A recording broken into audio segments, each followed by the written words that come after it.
Hello, everyone. Welcome to the Queers of Time podcast. I'm Matt. I'm James. I'm Kenny. And I'm Kat. And this is a podcast to talk about all the gay stuff in the Wheel of Time. Because we're gay and we like the Wheel of Time.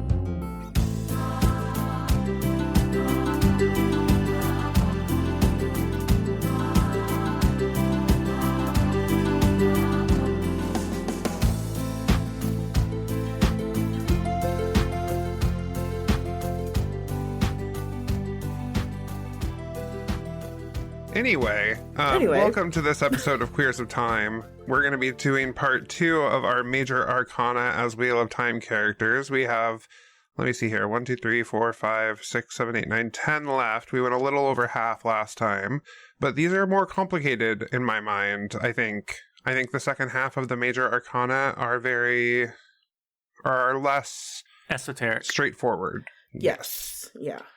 Less archetypal of like traits and more like Jungian concepts. They're broader. Yeah. If, like, just to put it in like the simplest of terms, like it's just more like a broader concept. Yeah. So we're going to start with... Oh, wait. We're going to start by thanking our Feral Venerators of Soiree. Oh, yes. Charlie, Lurks, and John. Thank you so much for your support. We really appreciate it.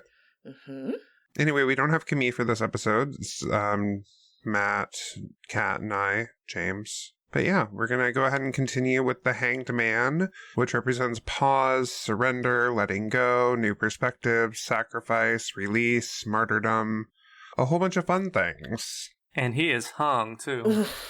Okay. Yes, it should be the Hunged Man. The Hunged Man, okay.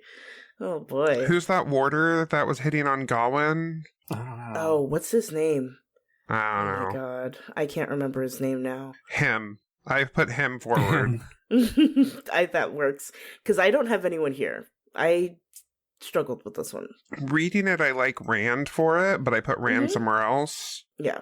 I have Rand somewhere else as well. I put Matt, which is probably the basic bitch choice. Because, like... Interesting. Because what the part of the Hangman that resonates with me is the idea of sacrifice. And aside from the obvious imagery of Matt literally being hanged in book... And hung. Well, we don't know that, do we? Do we know that? I don't know. Well... We can pretend. I feel like it's implied enough that we can... We can pretend. He's enough of a hoe. He's enough of a hoe. As Butters from South Park says, he's dripping in bitches. There you go. So, like, Matt is all about, like, I don't want to do this. I'm not a hero. I'm not a lord. I'm not this. I'm not that. But he always just shuts up and... Well, he doesn't shut up, but he eventually shuts up and does the thing, despite the fact that of all the characters, he's the one who would least rather be there. So, like, everything that he does very grumpily and bitchily.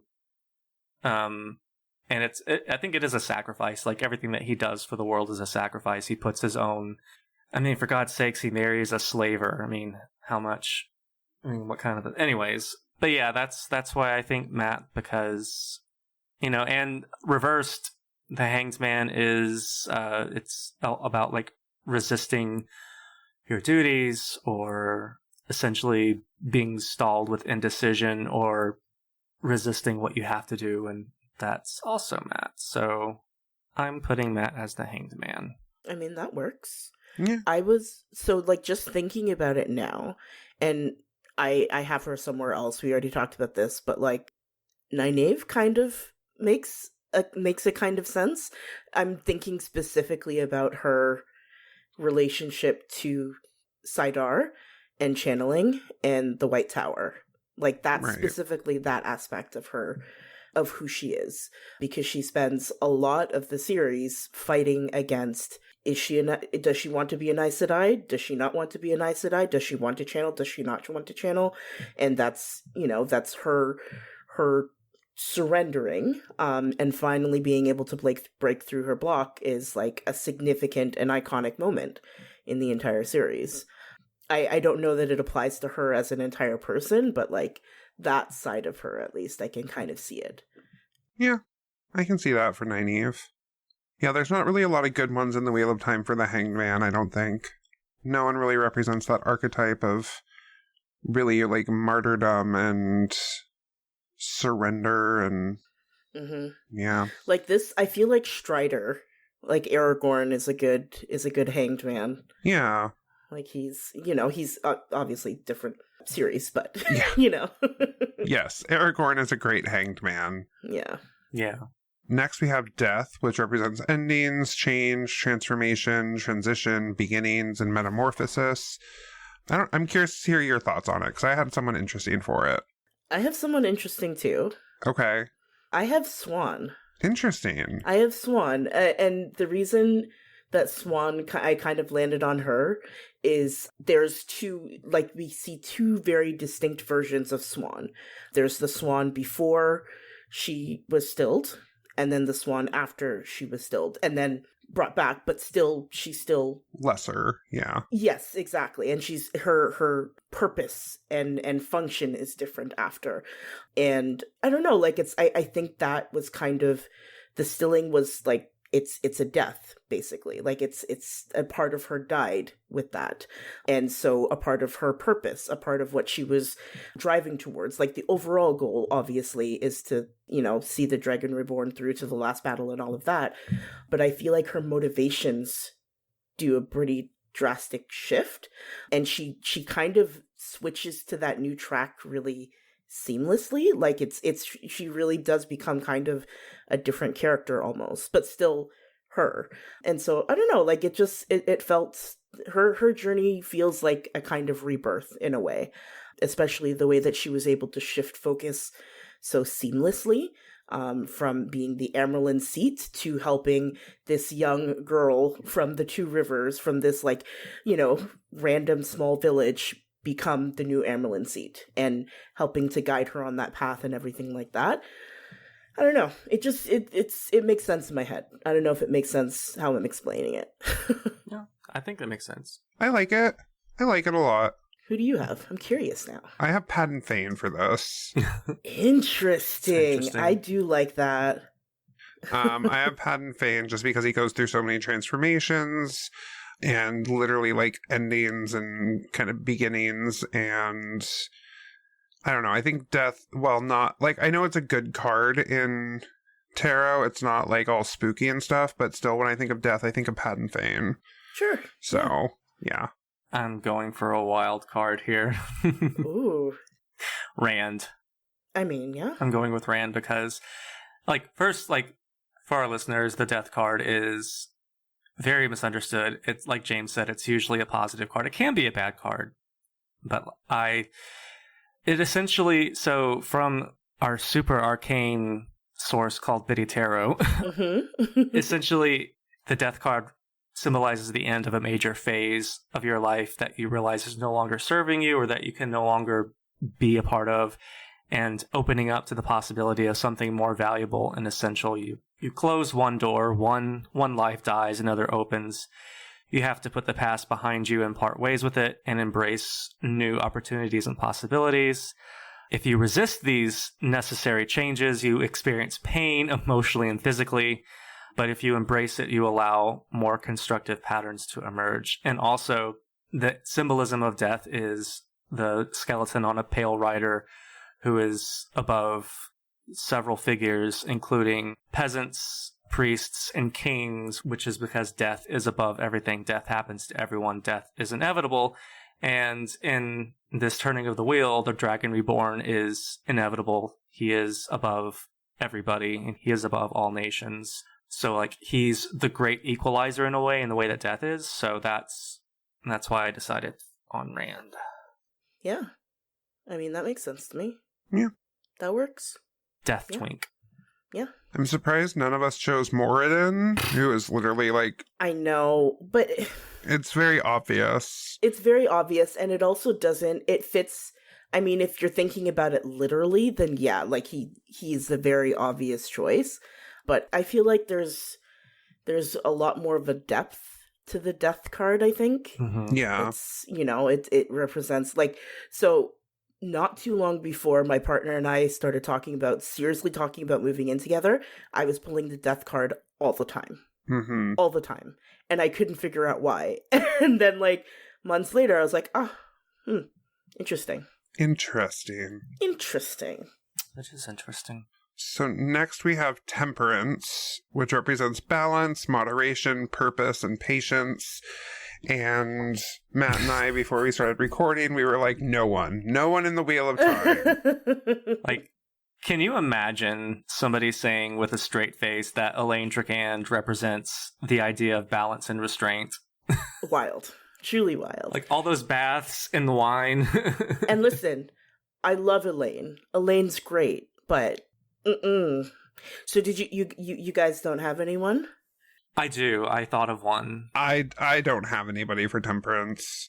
I'm having to reverse the card and take the reverse meaning of the card, which when reversed, it means basically excess and like you have no moderation whatsoever, hedonistic. And to me, that's Grendel.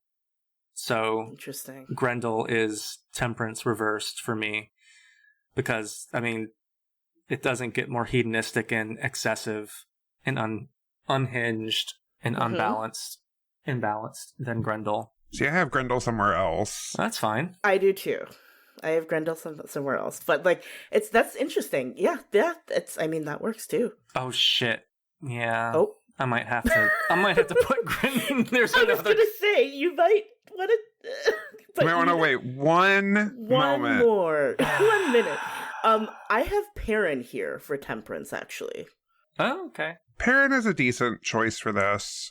I have Perrin for this because his whole journey is the struggle between violence and pacifism. Like it's this constant and like, or the axe or the hammer, like is it to create or destroy? And at his best, when he's at his best, he knows how to balance those two parts of himself well, and they work well in conjunction. And at his worst, disastrous things happen. He's, it's so I don't know. I think it fits with his whole vibe too. Temperance has always struck me as a very quiet card and very introspective, and that's very much Perrin. Like he's very much in his head kind of guy. Yeah. Yeah, Temperance always was the most boring card for me, so that does track. I suppose I could be cheap and just say that I'll change my answer to Perrin, but I've dug myself into the Grendel hole. You can't. Who hasn't dug themselves into Grendel's hole? First of all, exactly. Oh, Lord, have mercy. And also, this is our podcast. We can do whatever we want. It's true. There are no rules here. Yeah, I lost my notes from the last one because we had a power outage and it didn't save properly. So I'm going off of vibes and what I think I said for the first episode. Perfect. Excellent. Next, we have the devil. Uh-huh. Which represents shadow self, attachment, addiction, restriction, sexuality, materialism, playfulness. Do we all just want to say it on 3? Or 2, 3. Grendel. The devil can also represent sexuality and your wild side. You may be exploring bondage, fetishes, and your deepest, darkest fantasies. Oh my god, Robert Jordan. Yeah. Robert Jordan is the devil. If you can do this in a safe space, a sacred space, it can be very enriching. However, it has the potential to turn into something that may be unsafe or detrimental to your well-being in the long term. So set clear boundaries, choose your partners wisely, and have your safe words ready to go. Robert Jordan. The shadow self. The devil is Robert Jordan. Oh. It can't be the title. No. The devil is Robert Jordan? No, that can't be the title of the episode. Listen, to be clear, it's a great title, but it can't be the title of this episode. Camille in post-prod puts it on the list. Yeah, probably. Oh my god. No, this was the only one where I was like, this one's pretty straightforward as I was writing out the adjectives or description. Yeah, this was a gimme. This was a, yeah. So I have an alternative answer. Uh-huh. And it may be interesting. But first, I'm going to read a little bit of the devil. So upright, it's negative forces that constrain you, hold you back from being the best version of yourself. Negative habits, dependencies, behaviors, thought patterns, relationships, addictions. represented by your shadow self, whereas reversed, it can appear when you're on the verge of a breakthrough. You're being called to your highest potential, but you have to let go of unhealthy attachments or limiting beliefs. And if Rand is death, then I think Luz Theron is both the upright and the reversed devil that is constantly acting as Rand's shadow self, constraining him, limiting him, in some cases not limiting him, and in some cases driving him to excess of balefire. Yeah. Mm-hmm. His whole inner relationship with Luz Theron, I think, also is representative of the devil in some ways. So that's my wild card answer. No, I like that. I like that too. But did Rand and Luz ever fuck, is the question. That's the real question. I mean, every time Rand masturbated, yes. Yes, that's a good point. There we go. We got to the answer so quickly with that one. Good job. We did. I mean, Luz Theron was like, no, I like it a little tighter. Mm-hmm. Oh boy. Oh boy. Bless our hearts. Grip the balls just so. Bless our hearts. Did you just make a flicking motion? I did, but I didn't say anything. I think that's okay. The next is the tower, also called the lightning struck tower, because it is almost always struck by lightning in the artwork. And that represents sudden change, upheaval, chaos, revelation, awakening, broken pride, disaster. I didn't have anyone, but just the white tower as a symbol. I didn't have a person. I just put the white tower. Mm-hmm. Mm-hmm. Yeah, the tower is, to me at least, easily the worst card to pull. Stressful. Yes, the most stressful card to pull. Like, if I'm pulling the tower and the 9 of swords and the 10 of swords, I'm staying inside. Ew. I ain't going outside. I've never drawn those before, but I would say perhaps Elida could represent sudden change, upheaval, chaos in the tower. She could represent the more negative aspects of which is most of the card, because the card has very few positive connotations other than perhaps averting disaster if it's reversed. Mm-hmm. But yeah, maybe Elida, because she essentially is the downfall of the tower. And she's the lightning that strikes the tower. It's true. So I actually have Rand / the Dragon Reborn as the Dragon Reborn, because it's with the Dragon Reborn. It's two possibilities. He's either going to save the world or destroy it. And it's always throughout the entire series, it's always this question of which way is Rand going to fall with this? Is he going to save the world? Is he going to destroy it? And I mean, the whole way that Rand's journey starts off is from like this extremely chaotic event that happens in their village. He's suddenly swept away from his home. He's thrust into this horrible life, and not horrible life, but he's thrust into this role that he does not want at all, and he suddenly has all of these decisions that he has to make that are literally going to determine the fate of the world. So that's where I have Rand, or / the Dragon Reborn, if you want to think of it like that. Yeah, I like that. I like that. Just like the archetype of the Dragon Reborn. Yeah, not necessarily exactly. Rand, yeah. Yeah. Yeah, I like that. Yeah, the tower is never fun. Never a fun card. That's why I don't draw tarot anymore. I want to get that motherfucking card. I'm not about to draw the tower or the 10 of swords on my morning coffee. But what if you draw it reversed? That's good, though. It's better. And knowing me, I won't. Oh. Which brings us to the next card, the star, which reversed is lack of faith, despair, self-doubt, and disconnection. Which is me today. Upright represents hope, faith, purpose, renewal, spirituality, rejuvenation. Yeah. Hope. Yeah, I can't think of anyone that represents hope other than like the creator. Oliver. I have a weird one, and it's not just one person. It's an entire culture. Oh no. It's the Aiel as an entire culture. Oh no. But there's no spanking in the card. No, I'm thinking about their entire history. Right. And I'm including the Tuathon in that as well. Yeah, I'm thinking about them as a whole, because if we look, the star represents hope, faith, purpose.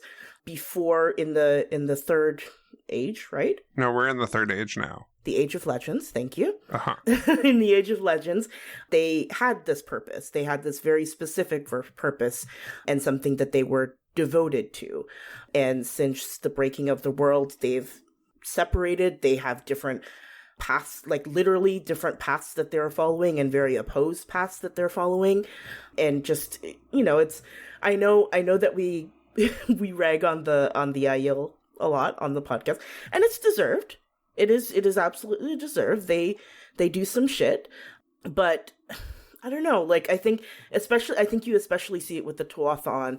There is this like very naive hope and faith that we see with them, So at their best, I think of them like that, and then at their worst, obviously we've seen examples of the Aiel at their worst, and yeah, I don't know. It's kind of a weird one, but it makes sense in my head. No, and I especially like the Tuathon for the star, because the star can be a very spiritual card, and there's a lot of faith and hope in the Tuathon that keeps them. I mean, I would need a lot of faith and hope to be a vegan, so I mean, just saying. I mean, they're a bunch of hippies. Yeah, and absolutely. that is something that I think resonates with me with the star. Non-violence, a commitment to a better future. And I mean, even the Aiel, they have a very specific path that they follow, and they are dedicated to it. We don't agree with it, but their dedication is admirable sometimes. Yeah. Their dedication is remarkable sometimes. There we go. There you go. No, I like the Aiel, I like the Tuathon for that. Mm-hmm. Mm-hmm. Matt, did you have anyone for the star? I'm just going to agree with Tuathon, because I really don't have... I don't really have one. Next, we have the moon, which represents illusion, fear, anxiety, the subconscious, intuition. I know who Kat has for this. Yeah, it's very basic. I'm sorry. It's okay. I put the white tower for the tower, so...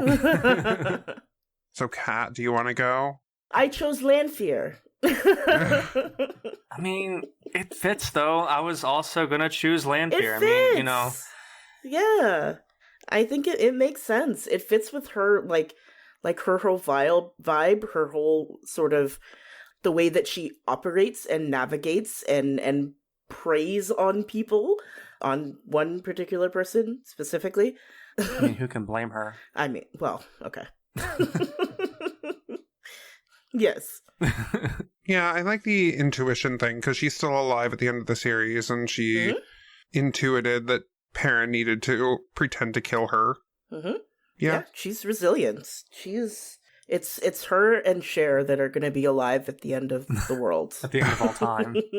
Yeah, no, I mean, it seems kind of basic to pick Lanfear for the moon, but, I mean, Robert Jordan was not a dummy. He researched the hell out of so many different cultures and ideas and archetypes, and the moon has long been a symbol of this sort of esoteric mystery and illusions that can cause anxiety. I mean, we have the whole mythos around the full moon and the things that it does, despite the fact that it doesn't statistically cause greater crime, because it statistically causes brighter nights, which means people are less likely to steal. But anyways, Lanfear really does fit the moon quite well. Now, if you wanted to, there is a dreamy aspect to the moon, and I suppose you could always have any dream walker, or who is it, Masana? Masana, Moghedien. Masana, yeah. Moghedien. Yeah. The dreamy-ish, the dream power, Tel'aran'rhiod based Forsaken could also represent that, but Lanfear's the best answer, I think. Yeah. Next, we have the sun, which represents positivity, fun, warmth, success, vitality, joy, celebration. None of those exist in my Wheel of Time. And not in my Wheel of Time. Do you have anyone, Matt? So the sun is often depicted as a naked child riding on a white horse under a blazing sun. Mm-hmm. Like, visually, this is going to sound weird. Visually, the only kid that we have in this series is Oliver, but I mean, he's kind of innocent until Matt teaches him how to be horny. I mean, yeah. A literal child, but continue. Don't take it up with me. Take it up with Brandon Sanderson and Robert Jordan. I don't know. Positivity, fun, warmth. A large, bright sun shines in the sky, representing all the source of life on Earth. There's sunflowers. The child represents joy, being connected with your inner spirits. And his nakedness is a sign that he has nothing to hide and has all the innocence and purity of childhood. Again, in my Wheel of Time. Again, not in my Wheel of Time. Yeah, I'm having a hard time. I'm at a loss, almost. You could argue that Matt could go in here, I think. Yeah, there's an argument for Matt. Yeah. I have Elaine here. Oh, yeah, Elaine is all about those... Yeah. I think she's one of, I think she's kind of like a ray of sunshine, to use a very, like, kind of, cliche. And there's a naivete to her as well, that I think stays there all through the series. And I mean, Sun Throne. It's... Oh, yeah. There's the Sun Throne. She also does have orange cat energy, so... Yes, very much that. Yeah, the one brain cell. Yeah. Mm-hmm. And especially Show Elaine is more vibrant. Yeah. So, okay, yeah, I'll go with Elaine. That's easy. Well, it's not easy, but it's easy now that somebody else has done the thinking for me. There you go. Next we have Judgment, which represents, Judgment, Rebirth, Inner Calling, Absolution, Reflection, Reckoning, Awakening. I put Galad for this one. It's a good one. Just because of his history with the White Cloaks. He has like an unshakable moral compass. I think we talked about Galad in the last episode for something, but I can't remember what it was. But I like him for this one more. For me. Yeah. No, it works. And he can channel at the end of the series, so that represents Awakening. There you go. That makes sense to me. I am blanking on this character's name. The guy in The Great Hunt. Elias? No. Who... Is it The Great Hunt? Yes. He was a dark friend, and then at the last moment, he sacrifices himself. Oh, the smelly guy. No, not Huron. You're thinking of Ingtar. Ingtar. Oh, Ingtar, yeah. Ingtar. I feel like Ingtar kind of fits with this. I think if we're thinking of it, like, in a very simplistic kind of way... But he was on a very dark path and realized right at the end what the right thing was to do. And, it's in that moment there was a rebirth and then a very quick death, but still I think that was his penance that he was paying. He was willing to pay it. Yeah, I like that. So Judgment is a very positive card. It's not the most positive card. I would say the Sun, Strength, and the World are the most positive cards. But the Judgment card is about embracing a higher level of consciousness for the service of your highest good. You are experiencing a spiritual awakening and realizing that you are destined for so much more. This is your cosmic leveling up. Let go of your old self and step into this newest version of who you are. And I'm going dark with this one. Because it doesn't say that it's good. It doesn't say that it's the highest good. It's your highest good. And Moradin is the one who goes through a literal rebirth and embraces it to become nameless and embrace what he believes to be his highest destiny to fulfill his deity of choices, wishes, and goals and stuff. So, he literally is... Like, he's not the OG rebirth, but like the biggest rebirth in the Wheel of Time, even though it's corrupted and it's bad. So I would say Judgment is Moradin. Yeah, I like that. Yeah, that works. I like that too. Finally, we have the World, which represents completion, integration, accomplishment, travel, fulfillment, harmony. I had someone for this, but I'll let someone else go first. Matt, do you want to go? I feel like this is several characters at the end. I feel like this is Rand lighting the pipe. I feel like this is Cadsuane becoming Amerlin. I feel like this is Egwene becoming a pillar of stuff. Crystal. Yep. I feel like it's it's Galad realizing he can channel. Like it's. Mm-hmm. It was about all of them. It was about all. Oh God! Don't make me have emotions, Kat. I mean, I can't say this is one character because most of the characters receive closure or they complete their goals, and the literal world is saved. And for those who are not familiar with tarot, the world is symbolized by a woman sheathed in billowing fabric surrounded by a wreath of greenery, and there are like mythological creatures circling the wreath of greenery. It's a very esoteric, spiritual type of card, so that's why I say it was all of them, except for Moradin and the Dark One, because they're little punks. Kat, who did you have? So, I technically don't have anyone for this one, but this was, I went back and forth on who to put here, and ultimately I ended up putting this character somewhere else, but I had Varen here for a little bit. Okay. Because, yes, and I absolutely agree with you, Matt. Like, there are several characters who complete their mission, like, complete what they set out to do.